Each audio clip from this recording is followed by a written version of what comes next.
Hi everyone, welcome back. In this video, we're going to learn how to write conversion factors. And as you may notice that when you read the nutrient ingredients in many packaged foods, some of them are listed in both US and metric units.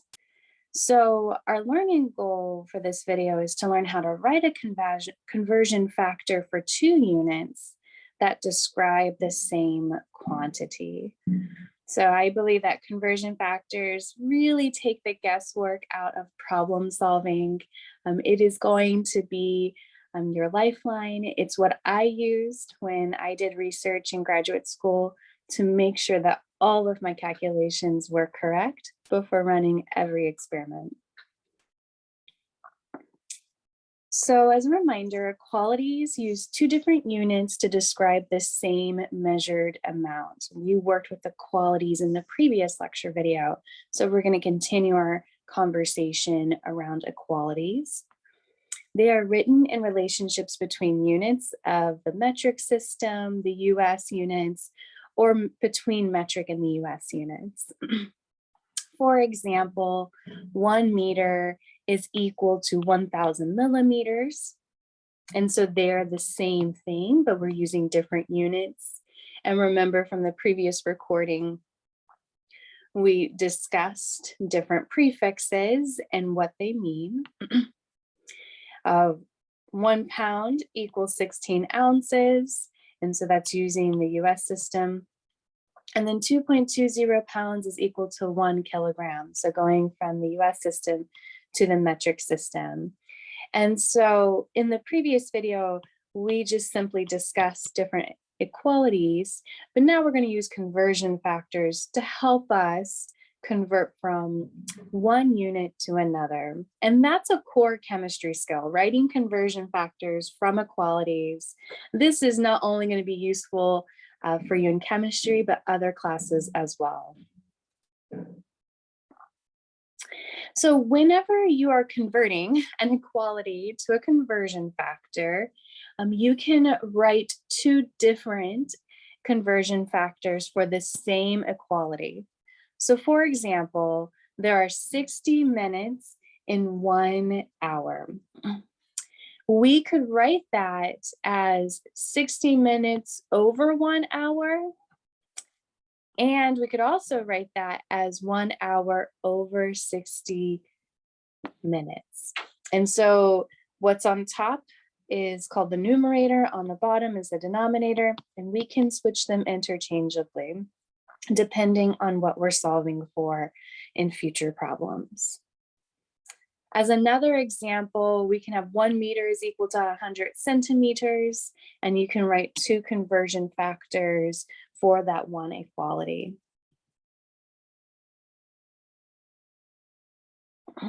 The numbers in any equality between 2 metric units, between 2 US system units are obtained by definition and are therefore considered exact numbers. For example, 1 meter is equal to 1,000 millimeters. We treat that definition, because that's between 2 metric units, as an exact number. Same thing if you were discussing 16 ounces in 1 pound, that's between 2 US system units. So once again, you treat the 1 and the 16 as exact numbers. The numbers in a definition are exact and are not used to determine significant figures. So going back to a previous video, when we discussed significant figures, recall that exact numbers are not taken into account when determining the final answer's significant figures. An equality between the metric and US units contain one number obtained by measurement and count toward the significant figures. And so if you're converting between the metric system or the English system, US system, then usually there is a number that counts as a measured value and counts towards significant figures. Now there's only one exception to this rule, and that's the equality of 1 inch is equal to 2.54 centimeters. This is treated as an exact relationship, and therefore 2.54 is considered an exact number. When you're working your problem sets using equalities, this table here will be your best friend because it lists all the equalities you need to solve different types of problems. So let me walk you through what's given here. So on the left column, we have the different types of quantities you may be measuring. So length, volume, mass, and time. And then you have the metric / SI system in this second column. So converting between different units. Once again, you treat these as exact numbers because they're within the same system. The middle column here is the third column here will be the US system. So once again, you treat them as exact numbers because you're converting between the same system. And then the final column on the far right is converting from metric to the US system. And these numbers typically you count towards significant figures, except for the relationship of 1 inch is equal to 2.54 centimeters. So have this table handy when you're working through different problems, and I will be referring back to it when we work problems together.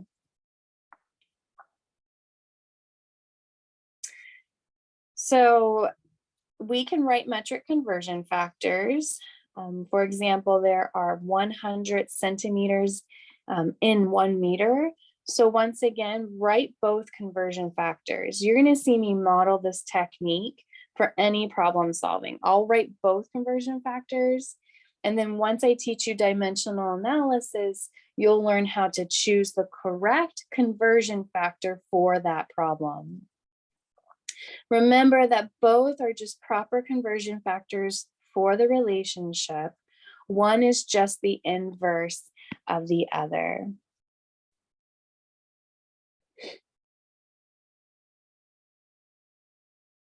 This is showing you another example between converting from the metric to US system. There's 1 kilogram is equal to 2.2 pounds. And so you can see here that we could write 2 conversion factors for that equality. And as you can see, just on the labels, oftentimes you see both the US units as well as the metric units on different packaged foods. All right, pause the video, try out the study check on your own, and then come back and check your answers with me. All right, let's write the conversion factors from the equality for each of the following. So the first one, we're converting from liters to millimeters or vice versa, from milliliters to liters. So the first thing you want to do is write the equality. How many milliliters are in 1 liter? Good. There are 1,000 milliliters in 1 liter.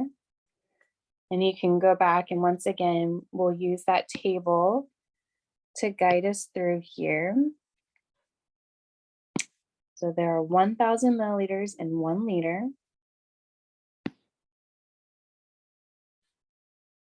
And once you have the equality, you will write 2 conversion factors. 1 liter over 1,000 milliliters, or 1,000 milliliters over 1 liter. So when we learn problem solving skills, we will choose one to solve our problem, and you'll see how we'll choose it. We will do it to cancel out units. Meters and inches. So it looks like we're going from the metric system to the US system. So I'm going to have to go back to that table and see what equality is there that we can work with. Meters and inches. And so that's a length. We're going from metric to US. And you can see that there's an equality. 1 meter is equal to 39.4 4 inches.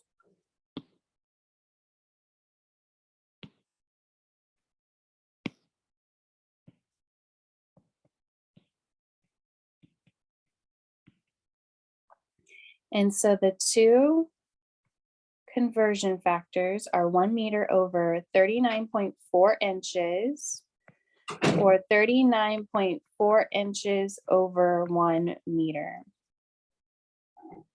Once again, 39.4 would be considered a measured value. It's not exact. And so this equality in conversion factors limits to 3 significant figures. So you'd have to take into account 3 significant figures when you give your final answer to a practice problem. And finally, meters and kilometers. There are 1,000 meters is equal to 1 kilometer. And so you can always check your work with the table. Eventually, I hope that you'll be able to memorize a lot of the metric conversions because they're usually factors of 10. So the less we are leaning on these conversions, the faster you will get to problem solving. So just knowing, okay, there's 1,000 meters and 1 kilometer, because we know that kilo represents 1,000. And to write those two conversion factors, 1,000 meters over 1 kilometer or 1 kilometer over 1,000 meters. Now, because we're converting between 2 units of the metric system, these would be treated as exact numbers.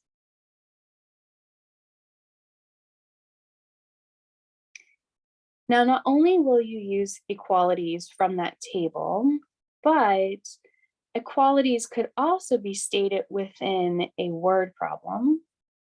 And so it's important when you're reading through word problems, you can extract out information, especially when it comes to determining if there's an equality embedded within the problem. So for example, the car was traveling at a speed of 85 kilometers per hour. So the clue that this is an equality is the fact that there are 2 units, kilometers and hour, so distance and time. And so that's a clue that this is an equality, because an equality is a relationship between 2 different units. And so essentially you could take this value here and write 85 kilometers is equal to 1 hour. And once you've derived that this is an equality, then you can derive the conversion factors. And just note that 85 kilometers, that's a measured value. So this would be considered 2 significant figures. We treat 1 hour as an exact number. Here's another example. 1 tablet contains 500 milligrams of vitamin C. And so maybe this is not as clear as the previous example where you see the 2 units written out as such, but we do, if you read the sentence out loud, it says 1 tablet. Tablet is treated as a unit. Contains 500 milligrams. Milligrams is another unit. So that illustrates a relationship, and therefore you can write an equality. 1 tablet is equal to 500 milligrams of vitamin C. And once you write the equality, then you can write the 2 conversion factors, 500 milligrams vitamin C over 1 tablet, or 1 tablet over 500 milligrams of vitamin C. Once again, 500, it's a measured value. We would treat the tablet as exact. And so the number of significant figures is limited to 1 based on the 500 milligrams being treated as a measurement. And so another example of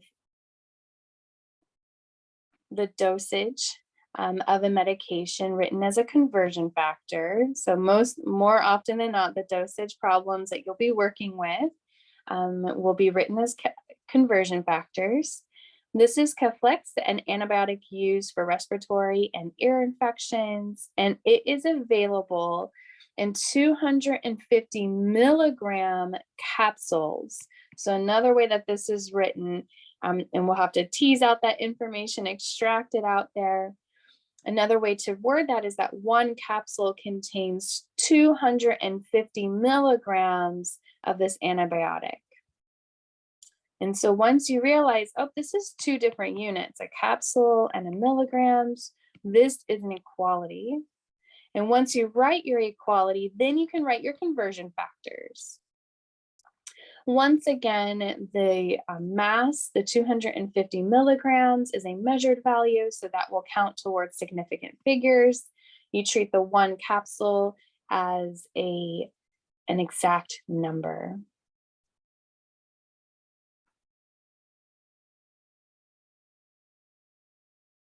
In a previous video, I discussed percentage, and we can write percentage values as conversion factors. Now, the key here is to choose a unit and express the numerical relationship of the parts of this unit to 100 parts of the whole. So remember when we discussed percentage, I said treat the whole as 100. So it was always the number over 100. And so if it's 18% body fat, it'd be 18 over 100. And you can choose the units. This is by mass, so it needs to be a mass unit. So I could say 18 kilograms over 100 kilograms, or 18 grams over 100 grams. It's going to be dependent on the word problem itself. So when we work with percentages in future word problems, you will see me model how to choose units for percentage problems. But for right now, I'm going to use kilograms. Now, the key here with percentage problems is to write the part and the whole and what they mean. So for example, this says a person might have 18% body fat by mass. And so the part is the body fat. So I'm going to write body fat here. And the whole would be the body mass or the person. You can state whatever it is, but we'll just say the total body mass there. Now with percentages, this will probably be the first conversion factor that you write, but remember you can have the inverse of it. 100 kilograms of body mass over 18 kilograms of body fat. This is crucial. You write the identity of what is the part versus the whole, because when we start to do word problems and we do what's called dimensional analysis, you'll want to be able to cancel out units. So if I needed to cancel out kilograms of body fat, then I would choose the appropriate conversion factor to do that. But if I don't label the kilograms, then I won't know if I'm confidently canceling out kilograms of body fat. And to indicate very small ratios, we'll use parts per million, ppm, and parts per billion, ppb. And so the ratio parts per million is actually milligrams of that substance per kilogram of the whole. Parts per billions, micrograms of that substance per kilogram of the whole. A lot of times we will use parts per million or parts per billion when we're referring to analyzing different metals in our water. All right, pause the video and do the study check on your own, and then come back and check your work with me. All right, let's write the equality and its corresponding conversion factors. We're going to identify each number as exact or give it significant figures if it's a measurement. So this one says salmon contains 1.9% 1.9% omega-3 fatty acids. So first thing is we want to see like what we want to write as an equality. So the first thing I'll notice is that this is a percentage. And so if I have a percentage, I want to identify the part and the whole. So what did you identify as the part? Good. Hopefully identified omega-3 fatty acids. I'm going to just shorten that to fatty acids here. What is the whole? Excellent. It's the salmon. All right, so that's the first thing. And so therefore we could write the equality. Remember the whole, we make it 100. So you assume 100 for the whole. So I have 100, and then we'll discuss units in a second, but 100 salmon equals 1.9 fatty acids.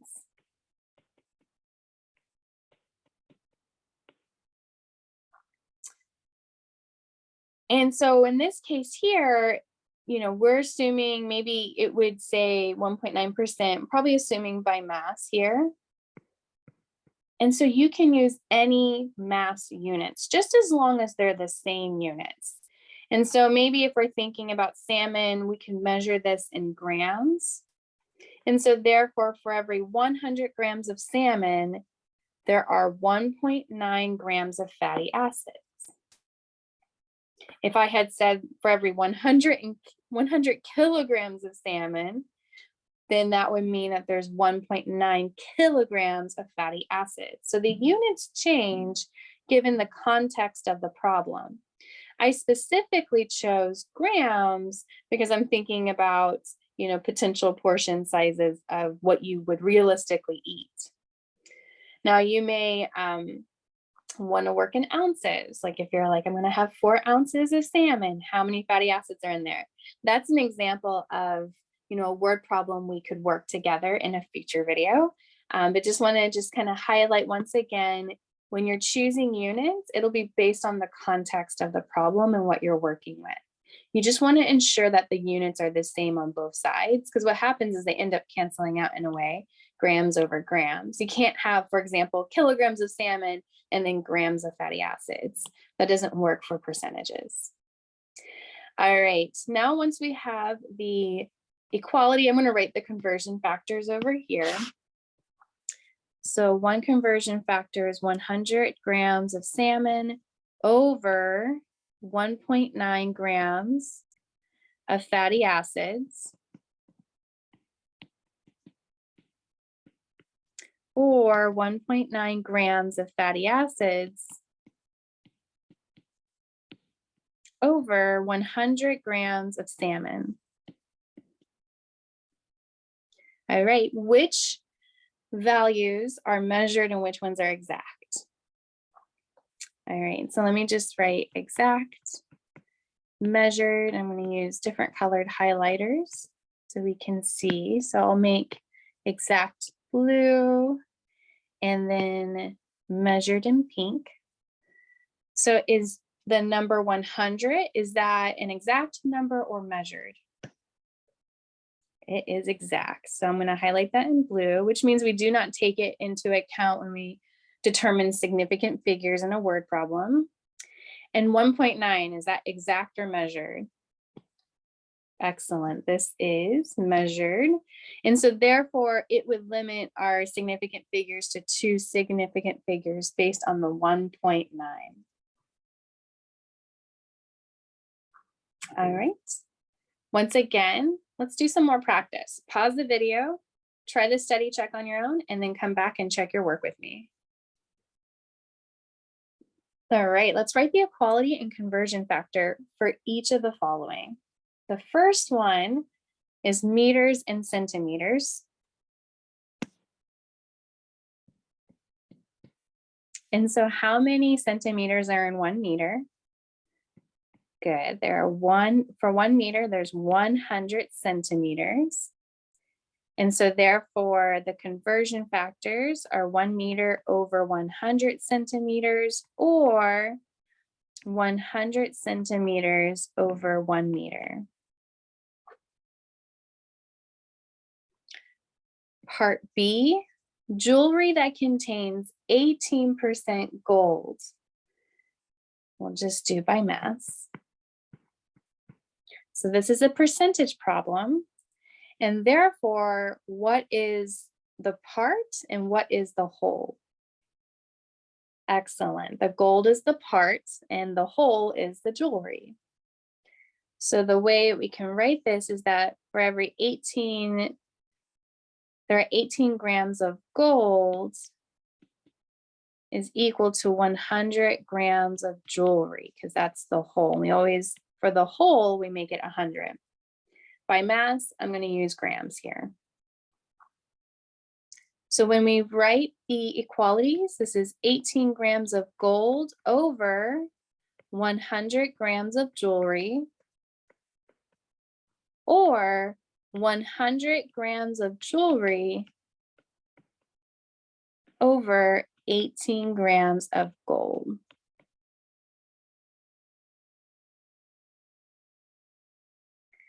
Part C, 1 gallon of gas is $3.4, $3.40 here. So I see one unit being gallons. I see another unit being dollars. So the way you could write that equality is 1 gallon is equal to $3.40. And the two conversion factors you can write are 1 gallon over $3.40, or $3.40 over 1 gallon.